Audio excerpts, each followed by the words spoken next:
पाती नहीं था। मेरे मुंह की तो पसीना पसीना हो गया। एक्चुअली 2 हफ्तों से बारिश हो रही थी यहाँ पे। इंडिया में बारिश होने के बाद मौसम थोड़ा ठंडा हो जाता है, यहाँ पे तो और उमस हो गई बारिश होने के बाद। मैं थोड़ी देर हुए मेरा मुंह देखो चिपचिपा लग रहा है मुझे लगता है।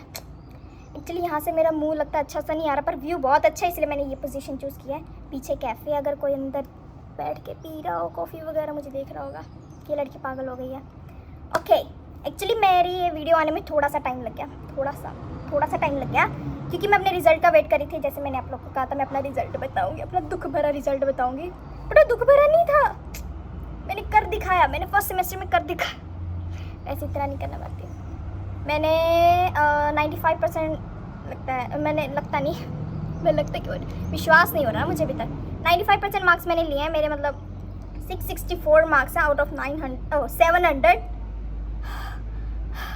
विश्वास नहीं हो रहा। 664 मार्क्स हैं आउट ऑफ 700। और जिस पेपर में मुझे टेंशन हो रही थी उसमें ठीक आए हैं, अच्छे मार्क्स आए, मतलब 95 आए हैं। और जो एक सब्जेक्ट है उसमें मेरे 86 मार्क्स आए हैं बस, उसमें बाकी मेरे 100 भी आए हैं 2 सब्जेक्ट में। ऐसे मैंने छोटी थी तब मैंने 100 मार्क्स देखे, तो उसके बाद मैं बड़े हो गए कभी 100 मार्क्स देखे नहीं, पर मेरे 100 मार्क्स आए एनाटमी में। और आई थिंक एक और सब्जेक्ट है उसमें मैंने कर दिखाया। मुझे कॉन्ग्रेचुलेशन ज़रूर बोलना और सेकंड सेमेस्टर के लिए हिम्मत देना। फर्स्ट सेमेस्टर में सच्ची मैंने बहुत, मुझे लगता है कि बहुत तो नहीं पर मैंने मेहनत की थी, क्योंकि मैं ना कोरियन के इतने पैरे याद करके गई थी, आपको पता है। तो ये वीडियो के कंटेंट शुरू करते हैं। एक इम्पॉर्टेंट चीज़, सब लोग ये बहुत कमेंट्स आ रहे हैं कि मैं आर्ट्स में हूँ, मैं कॉमर्स में हूँ, मैं कौन सा मेजर लूँ या मेरे लिए कौन सा मेजर अच्छा रहेगा। एक्चुअली आई थिंक वो लास्ट वीडियो मैंने डिलीट कर दी थी, इसलिए लोगों को पता नहीं है। आप चाहे मेडिकल से हो, कॉमर्स से हो, आर्ट्स से, आप कोई भी प्रोफेशन चूज़ कर सकते हो। अगर अंडर ग्रेजुएशन के लिए कोई भी, अगर आप आर्ट्स से हो तो आप मेडिकल का प्रोफेशन भी चूज़ कर सकते हो जीके स्कॉलरशिप के थ्रू। ओके, बट मैटर करता है कि आपके मार्क्स कितने हैं 10th to 12th में, और आपका पर्सनल स्टेटमेंट। ओके, तो क्वेश्चन आ रहा था कि जीके स्कॉलरशिप के जो मनी मिलती है हमें, वो हमारे लिए इनफ है, हम कैसे मैनेज करें वगैरह वगैरह वगैरह। तो मैं अपना बताती हूँ। वैसे मेरे पास पैसे इकट्ठे नहीं होते हैं, पर फिर भी मैं आपको बताती हूँ कि मेरे पैसे कैसे जाते हैं, हवा में उड़ते हैं, पानी की तरह बहते हैं, कैसे बहते हैं। तो जैसे आपको पता है कि अंडर ग्रेजुएट वालों को 9 लाख कोरियन वॉन मिलते हैं और ग्रेजुएट वालों को 10 लाख कोरियन वॉन मिलते हैं। बट अच्छा है, अंडर ग्रेजुएट वालों का जो टाइम पीरियड होता है वो ज़्यादा होता है, स्टूडेंट्स भी कम होते हैं। ग्रेजुएट वाले के स्टूडेंट्स बहुत ज़्यादा होते हैं। नदी में मछली की तरह। आजकल नदी में मछली भी कम मिलती है, सॉरी। तो ग्रेजुएट वालों का टाइम पीरियड कम होता है और ज़्यादा होते हैं। और अगर आप टॉपिक 5 क्लियर कर लेते हो तो आपको बेसिकली 1-1 लाख बढ़ जाएगा। जैसे अंडर ग्रेजुएट वालों को 10 लाख मिलेगा और ग्रेजुएट वालों को 11 लाख मिलेगा। और मुझे अभी 9 लाख ही मिलते हैं क्योंकि मेरा भी टॉपिक 5 नहीं आए। जैसे मैंने तो बड़ी बात बताई थी, मेरे 189 मार्क्स आए थे टॉपिक 5 से, 1 नंबर रह गया। उसके बाद फिर मैंने टॉपिक ही नहीं दिया। तो अब पर मैं अगली बार शायद टॉपिक दूँ। उसके लिए एक्चुअली रजिस्ट्रेशन बहुत पहले करना पड़ता है, इसीलिए मैं रजिस्टर ही नहीं कर पाई थी। पर अब मैं अगर क्योंकि 1 मार्क्स से ही रही हूँ तो मैं लूँगी तो मुझे 10 लाख मिलेंगे, पर अभी मुझे 9 लाख मिलते हैं। तो मैं 9 लाख कैसे मैनेज करती हूँ। पहले इम्पॉर्टेंट थिंग कि अगर आप लैंग्वेज कर रहे हो, जो आपको पैसे मिलते हैं ना वो सेव कर लो, क्योंकि लैंग्वेज जब हम करते हैं ना तब हमारी मनी सेव हो सकती है। जैसे मैंने सेव किए थे, तो जैसे 1 साल मुझे पैसे मिले जैसे, तो मैंने 6 महीने की सेविंग से मैंने मैकबुक ख़रीदा और फिर 6 महीने की सेविंग से मैंने आईफोन ख़रीदा। पर उसके बाद जो है मैं इतनी गरीब हो गई कि मुझे लगता है मुझे ज़मीन खोद के गड़ जाना चाहिए उसके अंदर। मेरे पास पैसे नहीं है, मैं बहुत गरीब चल रही हूँ। एक्चुअली ऑब्वियसली घर से पैसे मंगवाने की ज़रूरत नहीं पड़ती, आप उतने में मैनेज कर लेते हो। मेरे भी प्रॉपर पूरा मैनेज होता है। 9 लाख जैसे है, ठीक है, तो 9 लाख में ना 2.5 लाख कोरियन वॉन जो है वो मेरी डॉमेट्री के चले जाते हैं, क्योंकि डॉमेट्री के जो है वो स्कॉलरशिप के अंडर नहीं है। कुछ यूनिवर्सिटीज़ मैंने सुना है कि वो जीकेएस वालों को मतलब डॉमेट्री फ्री देती है, बट मैं लैंग्वेज यूनिवर्सिटी मतलब देगू यूनिवर्सिटी और यहाँ यूनिवर्सिटी में हूँ, तो मुझे तो फ्री नहीं मिली। लेकिन देगू यूनिवर्सिटी जो है वो थोड़ी सस्ती थी, क्योंकि वो इंटरनेशनल हाउस था, तो जीकेएस और अदर नेशनलिटी के लोगों के लिए थोड़ा बहुत सस्ता था। पर ये जो है ये सोल के पास है, इसीलिए सब कुछ महंगा है, तो डॉमेट्री भी महंगी है। 2.5 लाख कोरियन वॉन मतलब 2.5 लाख कोरियन वॉन जाते हैं। उसके बाद हमें फिर देनी होती है मेडिकल इंश्योरेंस। कुछ यूनिवर्सिटीज़ जो है वो खुद ही दे देती हैं, बट कुछ यूनिवर्सिटीज़ जो है हमें देना पड़ता है, वो बाद में हमें पे कर वापस कर देती है, मतलब बैक कर देती है, पर 3-4 महीने बाद वो पैसे वापस मिलते हैं। तो ऐसा होता है, मतलब बराबर ही हो जाता है, पर 3-4 महीने बाद जब पैसे मिलते हैं तो वो भी उड़ ही जाते हैं। तो ऐसे भी दे दो ऐसे भी दे दो, बराबर ही चल रहा है। तो 9 लाख थे, 3 लाख निकल गए, 6 लाख बचे। इसमें अब 3 लाख ना मेरे खाने के निकल जाते हैं। मैं कितनी पतली हूँ फिर भी मैं 3 लाख खा जाती हूँ, आपको पता है।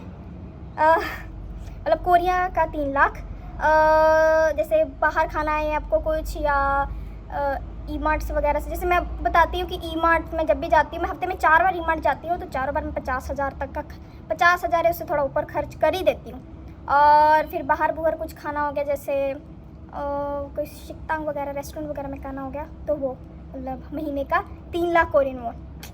फिर 3 लाख कोरियन वॉन बचे, इसमें से मैं 1 लाख कोरियन वॉन जो है वो मैं सेविंग्स के लिए रखती हूँ, क्योंकि जैसे मैं अभी डॉर्मेट्री में नहीं रहना चाहती, मुझे किचन की थोड़ी दिक्कत है। मैं खाना फर्स्ट फ्लोर पे आके बनाना मुझे थोड़ा पंगा लगता है, क्योंकि सारा सामान उठा के लाओ, फिर बनाओ, फिर उठा के लेके जाओ, ये मुझसे काम नहीं होगा।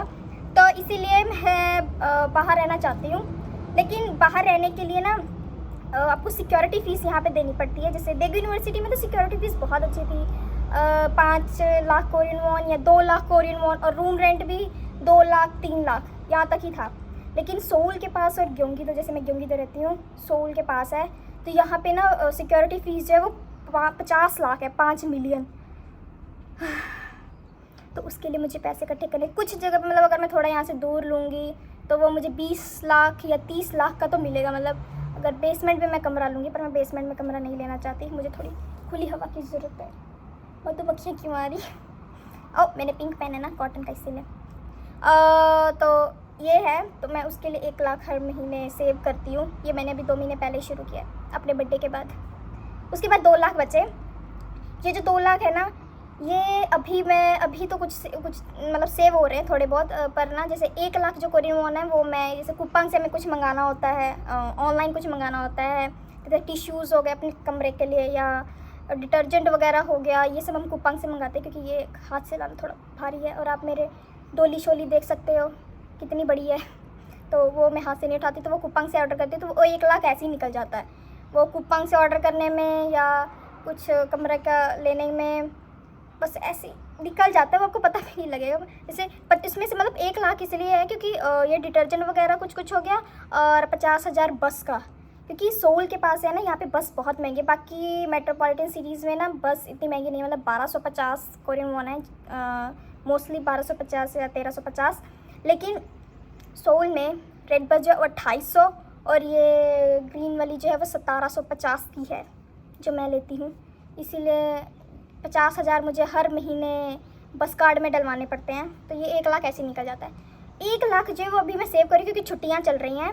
लेकिन जैसे छुट्टियाँ ख़त्म हो गई ना, जैसे मेरा क्लास स्टार्ट होगा, तो मुझे बुक्स वगैरह भी खुद ही लेनी पड़ेंगी, बुक्स भी खुद ही लेनी पड़ती है, तो उसमें सारे पैसे चले जाते हैं।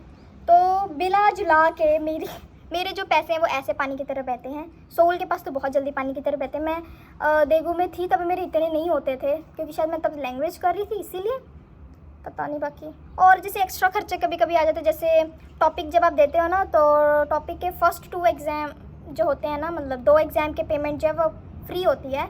लेकिन उसके बाद अगर आपके टॉपिक नहीं आया, आप और लेना चाहते हो, तो आपको खुद ही पैसे देने पड़ते हैं। आई थिंक टॉपिक 2 के लिए 55,000 होते हैं। तो ये एक्स्ट्रा छोटे मोटे खर्चे आ ही जाते हैं, तो पैसे बचते नहीं हैं।